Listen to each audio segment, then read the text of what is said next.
تو جمعے کا معاملہ تو بہت سینسٹیو ہے. جمعے کی آپ اہمیت کا اندازہ اس بات سے لگا دیں کہ جمعے کی نماز کے اوپر ایک پوری سورت ہے، اس کا نام ہی سورت الجمعہ ہے، سورت نمبر 62 پارہ نمبر 28 میں، اور اس میں باقاعدہ اللہ تعالیٰ نے جمعے کی فرضیت کا ذکر کیا ہے. اعوذ باللہ من الشیطان الرجیم، بسم اللہ الرحمن الرحیم. یا ایھا الذین آمنوا اذا نودی للصلاۃ من یوم الجمعہ، اے ایمان والو جب ندا دی جائے، اذان دی جائے جمعے کے لیے، اس کی نماز کے لیے جمعے کے دن، فاسعوا الی ذکر اللہ، تو جلدی سے لبکو اللہ کے ذکر کی طرف، وذروا البیع، اور تجارت چھوڑ دو، ذالکم خیر لکم ان کنتم تعلمون، اسی میں تمہاری خیریت ہے اگر تم جانتے ہوتے. فاذا قضیت الصلاۃ، ہاں جب نماز پڑھ چکو، فانتشروا فی الارض وابتغوا من فضل اللہ، اس کے بعد تم زمین میں پھیل سکتے ہو اور اللہ کے فضل کو تلاش کرو. یعنی صرف جمعے کے اس ٹائم پیریڈ کے لیے آپ نے کاروبار زندگی کو ترک کرنا ہے. وَاذْكُرُوا اللَّهَ كَثِيرًا لَعَلَّكُمْ تُفْلِحُونَ، اور اللہ کو بہت کثرت سے یاد کرو تاکہ تم فلاح پا جاؤ. تو جمعے کی فرضیت قرآن میں آئی ہے، اس سے آپ اس کی اہمیت کا اندازہ لگا سکتے ہیں. باقی جتنی نمازوں کا ذکر ہے وہ جنرل ہے ان کی فرضیت کے اعتبار سے، یا ایون سورۃ النور کے اندر صلاۃ الفجر اور عشاء اور ظہر کا ذکر آیا ہے تو وہ پردے کے اعتبار سے آیا ہے. فرضیت کا جہاں تک ذکر ہے نا اسپیسیفکلی، وہ جمعے کی نماز ہے، اسی لیے اس کی سب سے زیادہ امپورٹنس ہے. اور جمعے کی بھی نماز کی امپورٹنس نہیں ہے، جمعے کی اس ایکٹیویٹی کی امپورٹنس ہے. نماز تو اللہ تعالیٰ نے اس دن ویسے ہی کم کر دی ہے، 4 کی بجائے 2 فرض کر دی ہیں. خطبے کی امپورٹنس ہے، اور یہ مسلمانوں کی ایک ویکلی پولیٹیکل گیدرنگ ہے، اور سالانہ پولیٹیکل گیدرنگ مسلمانوں کی عید کی نمازیں ہیں، اور انٹرنیشنل گیدرنگ سالانہ جو ہے وہ حج کی گیدرنگ ہے. یہ یعنی جمعے کے خطبے اس لیے نہیں ہے کہ یہاں پہ آپ نے لوگوں کو یعنی نکاح، طلاق اور سنجے کا طریقہ یہ ساری چیزیں بتانی ہیں، اصل میں پولیٹیکل ایشوز کو ایڈریس کرنے کے لیے، تاکہ لوگ ایک پیج کے اوپر آئیں مسلمان. اسی لیے جمعے کی گیدرنگ ایک شہر میں ایک سے زیادہ ہونی بھی نہیں چاہیے. یہ تو آج کل ایک چندے کے چکر میں اتنی جامع مسجد بن گئی ہیں، ادروائز اصولاً دیکھا جائے تو ایک شہر میں ایک جامع مسجد ہوگی. ایران میں آپ چلے جائیں، تہران میں ایک جگہ جمعہ ہوتا ہے اور 15 سے 20 لاکھ لوگ ایک جگہ جمعہ پڑھ رہے ہوتے ہیں، اور ایران کا پریزیڈنٹ جمعے کا خطبہ دیتا ہے. یہاں پہ بھی ہمارے پرائم منسٹر کو فیصل مسجد میں خطبہ دینا چاہیے. تو آپ دیکھیں پھر کس طریقے سے قوم ایک جگہ جمع ہوتی ہے. ہم تو ایک قوم بھی نہیں اسی وجہ سے. بہرحال یہ الگ سے ایک ٹاپک ہے. جمعے کی فرضیت کے اعتبار سے سورۃ الجمعہ کافی ہے. بخاری اور مسلم دونوں میں حدیث ہے، نبی صلی اللہ علیہ وآلہ وسلم نے فرمایا کہ اگرچہ ہم سب سے آخر میں آئے ہیں لیکن قیامت والے دن ہم سب سے سبقت لے جائیں گے، یہود و نصارہ سے بھی. پھر نبی علیہ السلام نے اس کی ریزن بتائی کہ اللہ تعالیٰ نے جمعے کا دن یہودیوں پر پیش کیا، انہوں نے اس کی قدر نہیں کی، انہوں نے ہفتے کا دن اپنے لیے چوز کر لیا. پھر نصارہ پہ پیش کیا، انہوں نے اس کی قدر نہیں کی، اور اتوار کا دن انہوں نے چوز کر لیا. پھر اللہ نے ہماری رہنمائی کر دی جمعے کے دن کے لیے. اچھا، نبی علیہ السلام نے اس کو اللہ کی طرف منسوخ کیا کہ اللہ نے ہمارے لیے رہنمائی مقرر کر دی کہ ہم جمعے کی طرف متوجہ ہوئے. اور پھر نبی صلی اللہ علیہ وآلہ وسلم نے فرمایا کہ قیامت والے دن، یعنی اس جمعے کے دن کے تحفے کو ایکسپٹ کرنے کی وجہ سے قیامت والے دن ہم سبقت لے جائیں گے، یعنی سب سے پہلے جنت میں جانے والے نبی صلی اللہ علیہ وآلہ وسلم کے امتی ہوں گے انشاءاللہ تعالی. اللہم اجعلنا منہم آمین. صحیح مسلم میں ایک حدیث ہے کہ نبی صلی اللہ علیہ وآلہ وسلم نے فرمایا کہ جمعے کا دن باقی تمام دنوں کا سردار ہے. اسی دن آدم علیہ السلام پیدا ہوئے، اسی دن وہ جنت میں داخل کیے گئے، اسی دن جنت سے نکالے گئے، اور اسی دن قیامت قائم ہوگی. ایک اور حدیث ہے بخاری اور مسلم دونوں میں، نبی صلی اللہ علیہ وآلہ وسلم نے فرمایا کہ جمعے کے دن ایک گھڑی، ایک لمحہ ایسا آتا ہے کہ اس گھڑی میں جو اللہ سے خیر مانگی جائے نا، اللہ تعالیٰ وہ خیر عطا فرما دے. اچھا، اس میں اب مختلف اقوال ہیں. بہرحال صحیح مسلم میں ایک حدیث ہے کہ نبی علیہ السلام نے فرمایا کہ یہ جو قبولیت کی گھڑی ہے نا، یہ خطیب کے منبر پر بیٹھنے سے لے کر نماز جمعہ کے ختم ہونے تک ہے.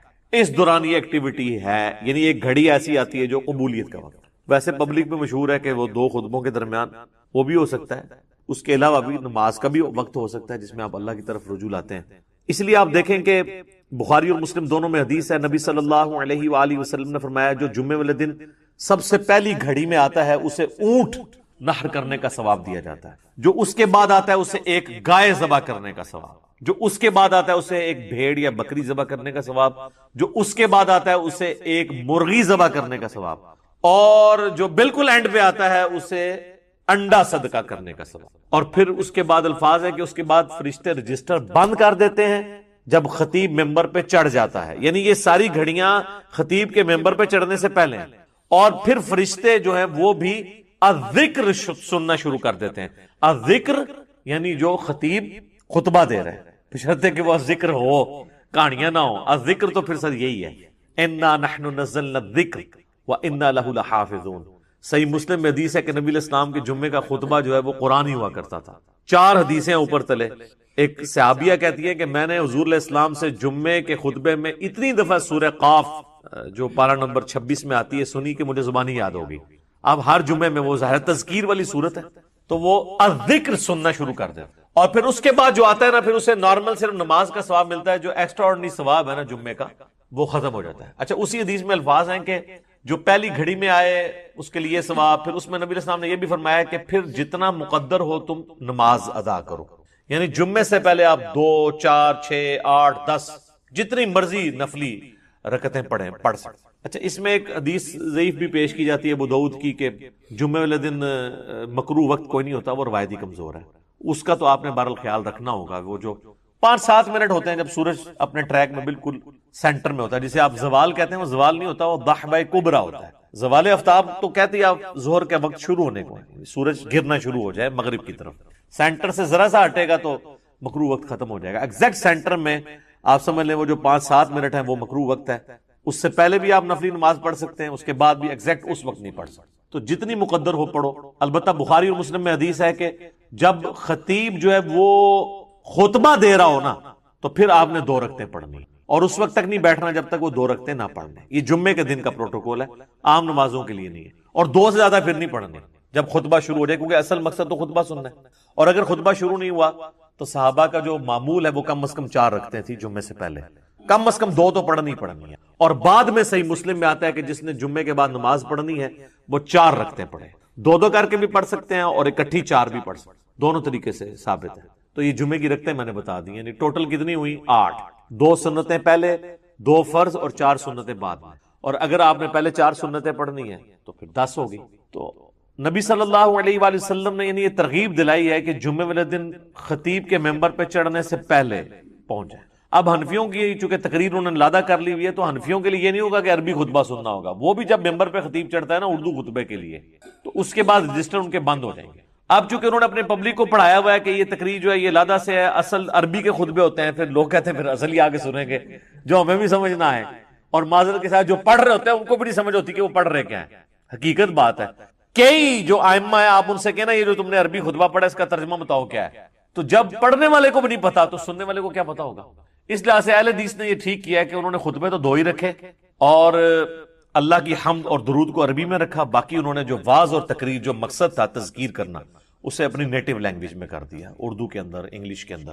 یہی طریقہ ٹھیک. تو حنفیوں نے وہ تقریر ایک تیسرا خطبہ ایڈ کر دیا اور وہ بھی پھر بیٹھ کے شروع ہو گیا. حالانکہ خطبہ تو کھڑے ہو کے ہوتا ہے جمعے کا، بیٹھ کے تو آپ دے نہیں سکتے. اور اس میں آپ نے سہارا لے کے کھڑا ہونا ہے. وہ کھڑا سہارا ہو کے اس لیے ہوتا ہے کہ تقریر تھوڑی لمبی ہو تو آپ مطلب سہارا لے سکیں. انہوں نے بیٹھ کے خطبہ شروع کر دیا تو یہ بھی ایک خلاف سنت چیز ہے.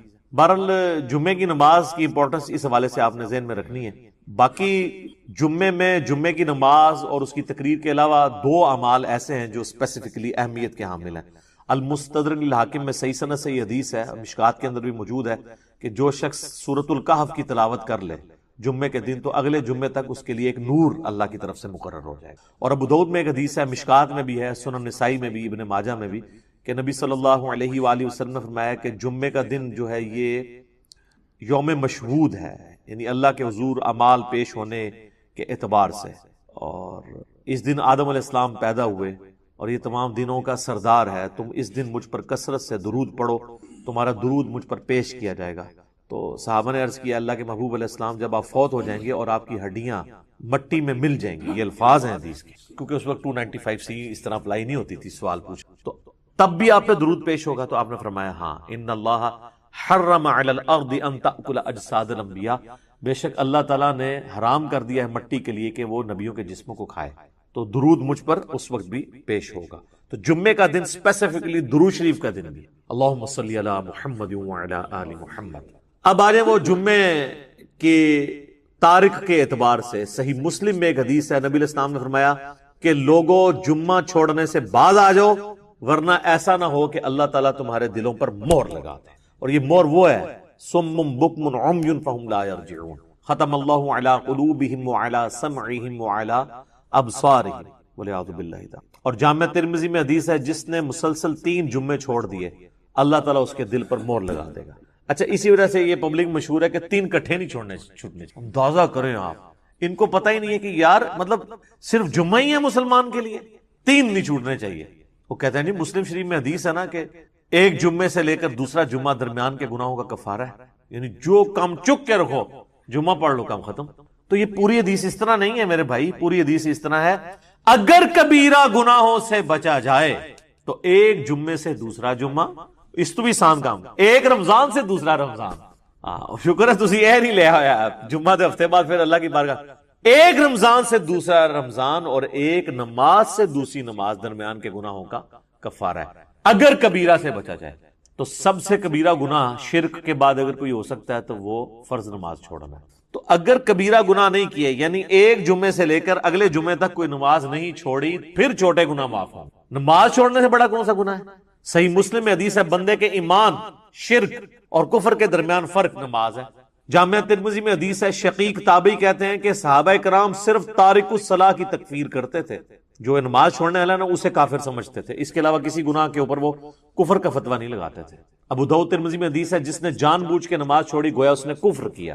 یہ تو بڑا سینسٹیو معاملہ ہے، کفر اور شرک کے درمیان فرق جب نماز ہے. اور اس سے بھی بڑھ کر سورۃ الروم کی وہ جو آیت ہے منیبین الیہ، رجوع لاؤ اللہ کی طرف، وَأَقِيمُوا الصَّلَاةَ وَلَا تَكُونُوا مِنَ الْمُشْرِكِينَ، اور نماز کو قائم رکھنا، دیکھنا مشرکوں میں سے نہ ہو جانا.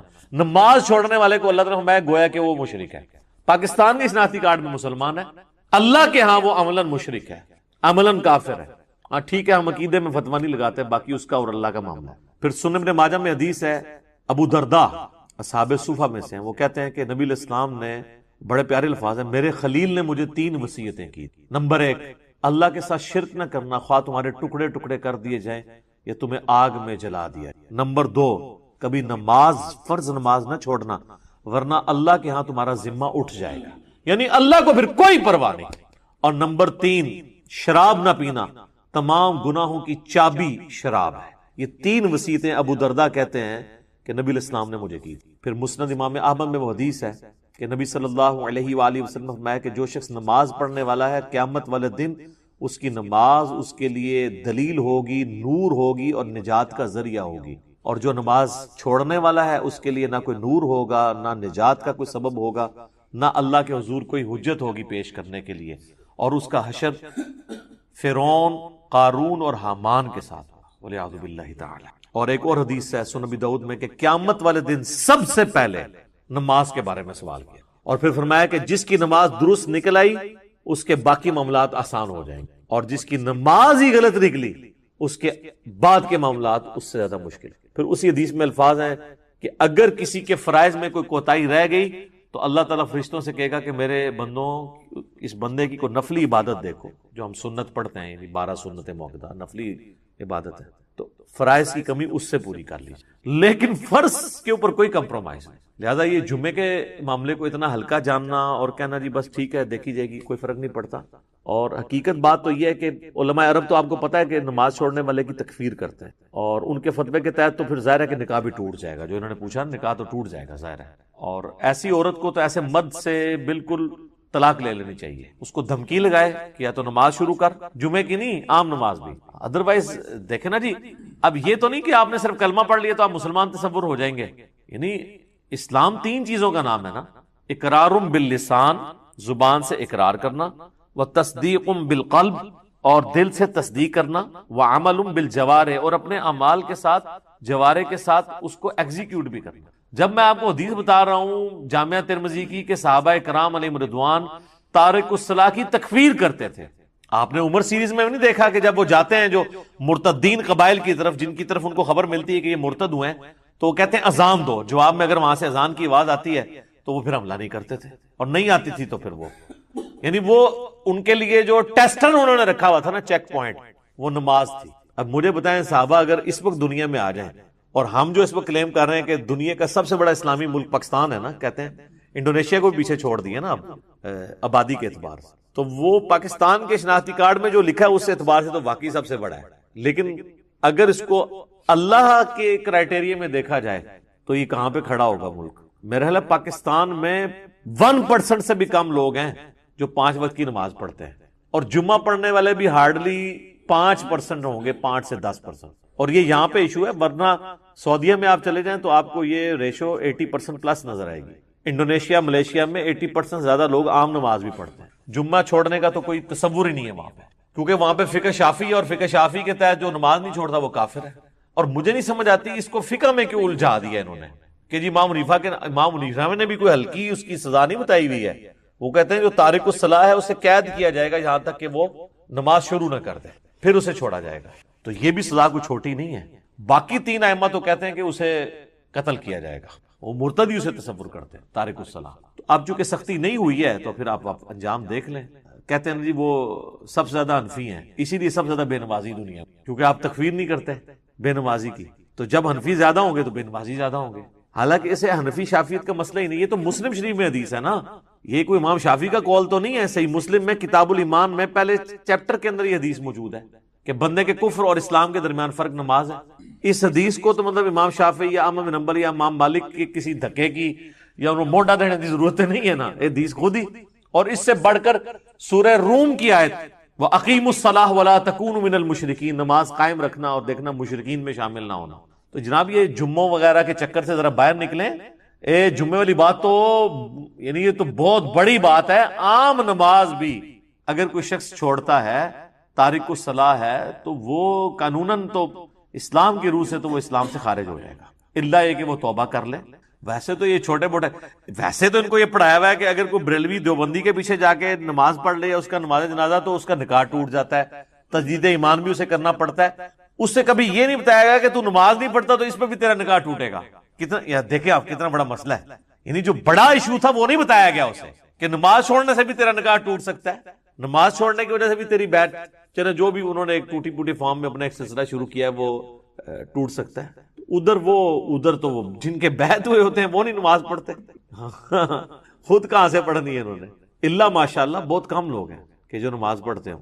کل یہاں پر میں 3 وظیفے ایسے بتاؤں گا انشاءاللہ جو ٹاپ آف دا لسٹ 3 وظائف ہیں مصیبت اور پریشانی میں تکلیف دور کرنے کے لیے، سنت وظائف آپ صلی اللہ علیہ وسلم کی طرف سے تعلیم فرمائے ہوئے. ان میں سے پہلا وظیفہ یہی جس کا قرآن میں بھی ذکر آ گیا کہ جو ان الفاظ کے ساتھ ہمیں پکارے گا، اللہ تعالیٰ فرماتا ہے کذالک ننجی المؤمنین، ہم اہل ایمان کو بھی نجات دیں گے اس طریقے سے، صرف یونس کو نہیں، اہل ایمان کو بھی. چنانچہ اسی کانٹیکسٹ میں پہلا وظیفہ ہے یہ لا الہ الا انت سبحانک انی کنت من الظالمین کا. لیکن اس سے پہلے میں ایک امپورٹنٹ بات کروں دعا کے حوالے سے کہ دعا کی قبولیت کا ایک پروٹوکول بھی ہے. ویسے تو آپ مسئلہ 82 دیکھیں گے، اس میں نے اور باتیں بھی کی ہیں، ٹاپک دوسری طرف چلا جائے گا، لیکن انصاف ہے کہ میں اس چیز کو بھی ایڈریس کروں. جامعہ ترمذی میں صحیح سند کے ساتھ یہ حدیث موجود ہے، انٹرنیشنل نمبر کے مطابق 593 نمبر حدیث ہے، اور یہ حدیث مشکات میں آپ کو پہلی جلد میں درود شریف والے چیپٹر میں بھی مل جائے گی.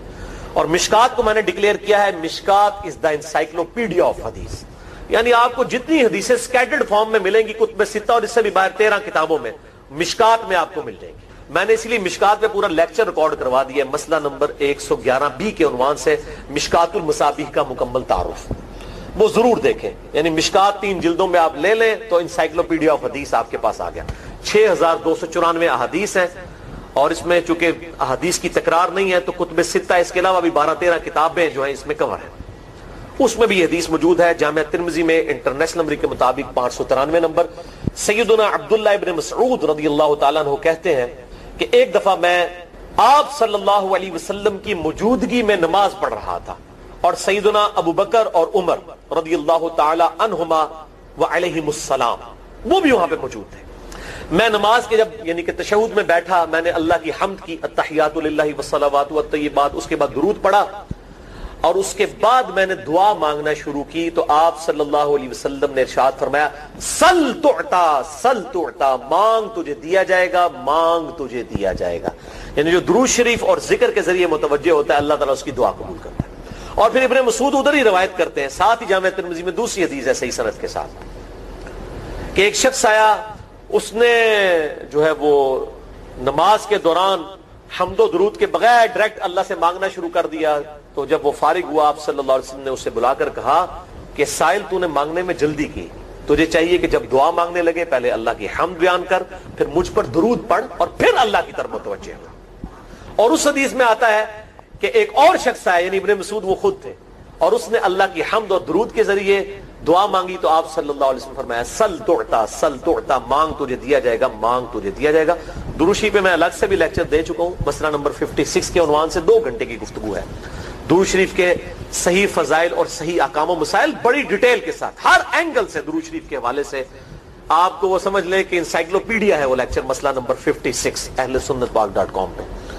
تو دعا کے لیے حمد اور درود شریف ضروری، اس لیے دیکھیں نماز کی انٹلیکچوئل ترتیب ہے، آپ پہلے دعا کرتے ہیں التحیات للہ والصلوات والطیبات، اللہ کی حمد کرتے ہیں، پھر نبی صلی اللہ علیہ وسلم پر سلام عرض کرتے ہیں السلام علیکہ ایھا النبی، اس کے بعد آپ درود پڑھتے ہیں اور اینڈ پہ آپ دعا مانگتے ہیں اللہم انی اعوذ بک من عذاب جہنم ومن عذاب القبر ومن فتنة المحیا والممات ومن شر فتنة المسیح الدجال یا اللہم ربنا آتنا فی الدنیا حسنة وفی الآخرة حسنة وقنا عذاب النار یا رب اجعلنی مقیم الصلاة ومن ذریتی ربنا وتقبل دعائی ربنا اغفر لی ولوالدی وللمؤمنین یوم یقوم الحساب.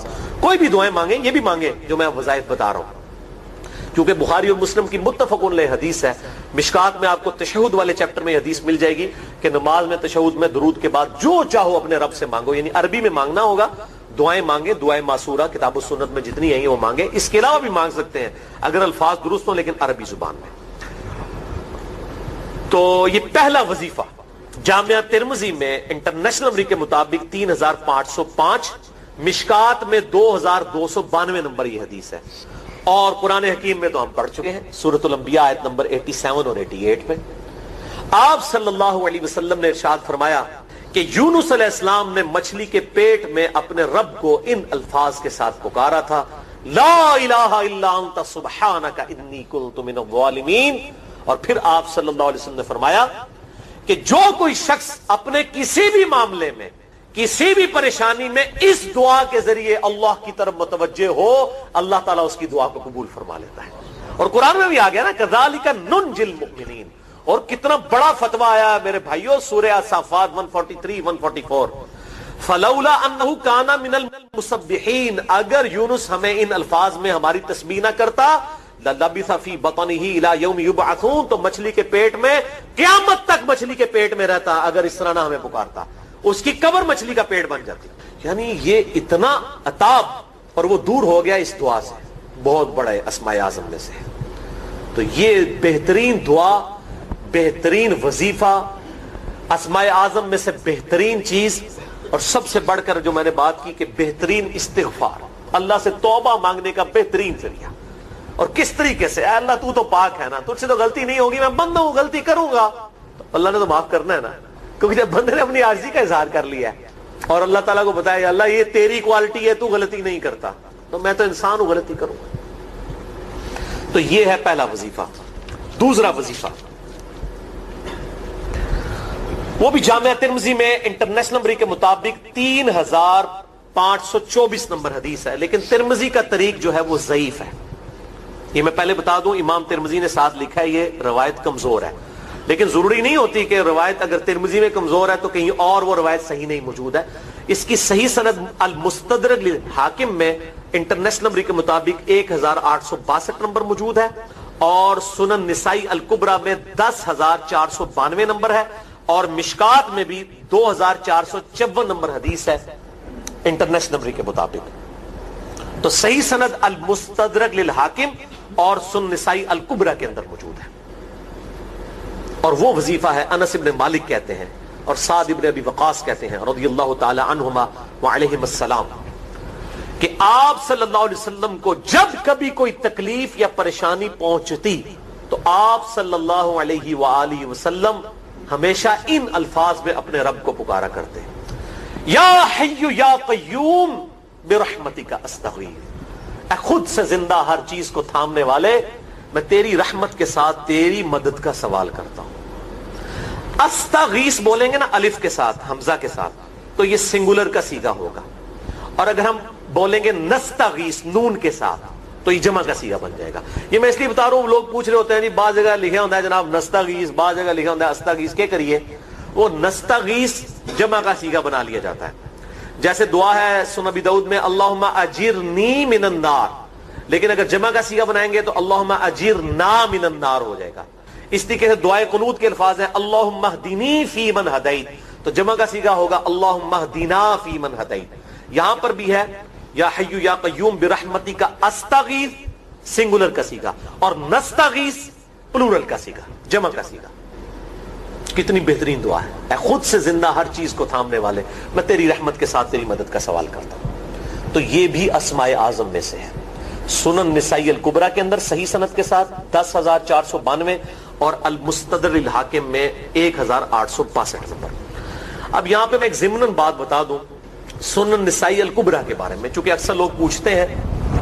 میرے بھائیو، ایک سنن نسائی وہ ہے جو کتب ستہ میں ہم پڑھتے ہیں، اس میں یہ کتاب لکھی ہے امام احمد بن شعیب نسائی رحمہ اللہ تعالی المتوفی 303 ہجری۔ کتب ستہ میں یہ ویسے 5ویں نمبر پہ گنی جاتی ہے، لیکن بخاری اور مسلم کے بعد دنیا میں سب سے صحیح ترین کتاب سنن نسائی ہے، سب سے کم ضعیف حدیثیں اس کے اندر ہیں۔ بخاری مسلم کے بعد تیسرا نمبر اس کتاب کا ہے، دنیا کی کوئی حدیث کی کتاب بخاری مسلم کے بعد صحیح نہیں ہے جتنی سنن نسائی ہے۔ سنن نسائی جو ہمارے پاس کتب ستہ میں ہے نا، اس میں ہے 5,761 احادیث انٹرنیشنل نمبر کے مطابق، اور یہ ساری انٹرنیشنل کتابیں عربی میں، انگلش میں اور اردو میں ہماری ویب سائٹ اہلسنتپاک.com پہ فری اس کا PDF موجود ہے، آپ ڈاؤن لوڈ کر سکتے ہیں۔ 5,761 احادیث ہیں اس سنن نسائی میں جو ہمارے پاس ہے۔ اسے ویسے ٹیکنیکل لینگویج میں کہا جاتا ہے سنن نسائی الصغریٰ، چھوٹی سنن نسائی، کیونکہ امام نسائی نے یہ کتاب نہیں لکھی تھی، امام نسائی نے کتاب لکھی تھی سنن نسائی الکبریٰ، بڑی سنن نسائی، اور اس میں حدیث ہیں انٹرنیشنل نمبر کے مطابق 11,770، بخاری مسلم سے بھی زیادہ حدیث ہیں اس میں۔ لیکن یہ امام نسائی کے ایک شاگرد تھے امام ابن السنی، انہوں نے اس کو مختصر کر کے نا چھوٹی کتاب بنا دیا، اور اب پبلک میں یہی چھوٹی کتاب مشہور ہے۔ اس کی وجہ سے جب ہم سنن نسائی الکبریٰ کا آپ مشکات میں دیکھیں گے نا تو وہ فرق نہیں کرتے ہیں، جب وہ سنن نسائی کا حوالہ دیتے ہیں نا تو آپ کو نسائی میں وہ ملے گا بھی نہیں، وہ الکبریٰ میں ہوتا ہے، کیونکہ وہ اس تفریق کو مانتے نہیں، وہ تو سنن نسائی الکبریٰ کو سنن نسائی مانتے ہیں، جبکہ ہماری پبلک جو ہے وہ سنن نسائی، وہ میں حوالہ دے رہا ہوتا ہوں کہ جی سنن نسائی الکبریٰ میں 9,928 نمبر حدیث ہے کہ جو آیت الکرسی پڑھ لے فوراً بعد کسی بھی نماز کے فرض کے فوراً بعد تو مرتے ہی جنت میں داخل ہوگا۔ تو لوگ کہتے ہیں جناب نسائی تے حدیث ہیں جناب 5,761 نے، تسی 9,928 کی تمہیں دس دیو، تو میں ساتھ حالانکہ بول رہا ہوتا ہوں سنن نسائی الکبریٰ، میں نے کبھی اس کے بغیر نہیں بولا۔ تو الکبریٰ سے آپ کا دماغ تو کام کرنا چاہیے، الکبریٰ کیوں بول رہا ہے ساتھ؟ کوئی یہ صغریٰ بھی ہے جس کی یہ الکبریٰ ہے بڑی، اور ہمارے گرین کارڈ میں یہ وظیفہ لکھا ہوا ہے الکبریٰ کے ساتھ۔ اسی طریقے سے جو میرا وہ واقعہ کربلا کے اوپر 150 اسناد پر مشتمل پمفلٹ ہے، ریسرچ پیپر نمبر 5B واقعہ کربلا کا حقیقی پس منظر 72 صحیح الاسناد احادیث کی روشنی میں، 72 کا تو ٹائٹل ہے شہدائے کربلا کی نسبت سے، احادیث اس میں 150 ہیں، اس میں اکثر حدیثوں کے حوالے میں نے سنن نسائی الکبریٰ سے دیے ہوئے ہیں، وہ لوگ کہتے ہیں مل ہی نہیں رہی ہے، تو میرے بھائی وہ سنن نسائی الکبریٰ آپ کے پاس ہوگی تو آپ کو ملے گا نا۔ تو سنن نسائی الکبریٰ الگ سے وہ اصل کتاب ہے، اس میں سے سنن نسائی الصغریٰ بنائی گئی ہے۔ اسی سنن نسائی الکبریٰ کا چیپٹر ہے خصائص علی، جس میں 194 حدیث ہیں سیدنا مولا علی رضی اللہ تعالیٰ عنہ وعلیہ السلام کی شان میں۔ امام نسائی نے ناسبیوں کے خلاف وہ کتاب کا وہ چیپٹر لکھا، وہ خصائص علی چیپٹر ہے سنن نسائی الکبریٰ کا۔ اس طریقے سے فضائل صحابہ بھی امام نسائی کی جو کتاب ہے وہ بھی اسی کتاب کا چیپٹر ہے۔ اسی طریقے سے عمل الیوم واللیلہ، صبح و شام کے جو اذکار ہیں وہ چیپٹر بھی اسی سنن نسائی الکبریٰ میں سے ہے۔ اسی میں یہ وظیفہ ہے کہ جو آیت الکرسی فرض نماز کے فوراً بعد پڑھتا ہے تو مرتے ہی جنت میں داخل ہوگا۔ میں نے اس کتاب کے اس چیپٹر کا حوالہ نہیں دیا, وہ الگ سے بھی چیپٹر چھپا ہوا ہے, جس طرح خصائص علی الگ سے ہے, فضائل صحابہ الگ سے ہے. خصائص علی تو ہمیں ہماری ویب سائٹ پہ بھی موجود ہے, اہل سنت پاک.com پہ. فضائل صحابہ بھی اردو ترجمے اور تحکیم کے ساتھ چھپ چکی ہے. اور یہ عمل الیوم واللیلہ, دن رات کے جو اذکار ہیں, یہ بھی الگ سے عربی میں چھپی ہوئی ہے. تو میں اس کا حوالہ نہیں دیتا, میں سنن نسائی الکبریٰ کا کہتا ہوں 9928 آیت الکرسی کا وظیفہ. تو یہ سنن نسائی الکبریٰ کا میں نے حوالہ دیا ہے, یا حی یا قیوم برحمتک استغیث 10492 صحیح طریق ہے. بعض اوقات کسی ایک کتاب میں ضعیف, ترمذی کا اس کا طریق جو ہے وہ ضعیف ہے, سنن نسائی الکبریٰ اور المستدرک للحاکم کا طریق جو ہے وہ بالکل صحیح ہے. جس طریقے سے سنن ابی داؤد اور سنن ابن ماجہ میں کتاب النکاح چیپٹر میں حدیث ہے, اگر میں سجدہ جائز سمجھتا تو بیویوں کو کہتا کہ اپنے خامدوں کو سجدہ کریں اس حق کے سبب جو اللہ نے ان کو دیا ہے. تو ابو داؤد اور ابن ماجہ کی روایت ضعیف ہے, اس میں شریک القاضی مدلس ہے اور ان سے روایت کر رہے ہیں, اور مدلس کی ان والی روایت سما کی تصریح کے بغیر ضعیف ہوتی ہے. لیکن ہم اس حدیث کو صحیح کہتے ہیں کیونکہ اس سما کی تصریح سنن البہیقی کے اندر موجود ہے, الکبریٰ میں. تو ہم پھر اس کی بنیاد پہ کہتے ہیں چونکہ وہاں پر صحیح لہذا اس کو ہم کہتے ہیں شواہد کی بنیاد پہ صحیح. یہ میں آپ کو ٹیکنیکل چیزیں بتا رہا ہوں, یہ وہ چیزیں جو آپ کے کئی وہ جو بڑے بڑے علماء پڑھ کے فارغ ہوتے ہیں ان کو بھی یہ باتیں نہیں پتہ ہوتی ہیں. وہ کہتے ہیں جناب آپ کتوں پڑھے ہو, اور میں کہنا پائی میرے آئنسٹائن تے نیوٹن کو کسی مدرسے تو پڑھنے کی ضرورت نہیں ہوتی. نیوٹن 8ویں کلاس ہی نسیا ہوا ہے, آج نیوٹن ہوتے پی ایچ ڈی ہوتی فزکس کی. مجھے غامدی صاحب کا جملہ یاد آیا, اس سے کسی نے پوچھا کہ یہ جو روایتی علماء ہیں اور مولانا مودودی آپ ان کو کیسے دیکھتے ہیں. ان کا روایتی علماء جو ہیں یہ تو مدرسوں کے اسٹوڈنٹس اور فاروق تحصیل ڈگری ہولڈر ہیں, اور مودودی صاحب جو ہیں ان کی مثال تو آئنسٹائن اور نیوٹن والی ہے, ان کے اوپر پی ایچ ڈیز ہوتی ہیں. یہ گاڈ گفٹڈ صلاحیتیں ہوتی ہیں. ان مدرسوں کی آؤٹ پٹ مودودی صاحب اور ڈاکٹر اسرار, ڈاکٹر ذاکر نائک اور احمد دیدار صاحب تو نہیں ہو سکتے. یہ گاڈ گفٹڈ صلاحیتیں ہوتی ہیں. تو میں اس لیے ساتھ ساتھ کلیئر کر رہا ہوں تاکہ یہ جو ایمبیگوٹیز آتی ہیں اس حوالے سے وہ کلیئر ہو جائیں. بہرحال یہ دوسرا وظیفہ ہو گیا.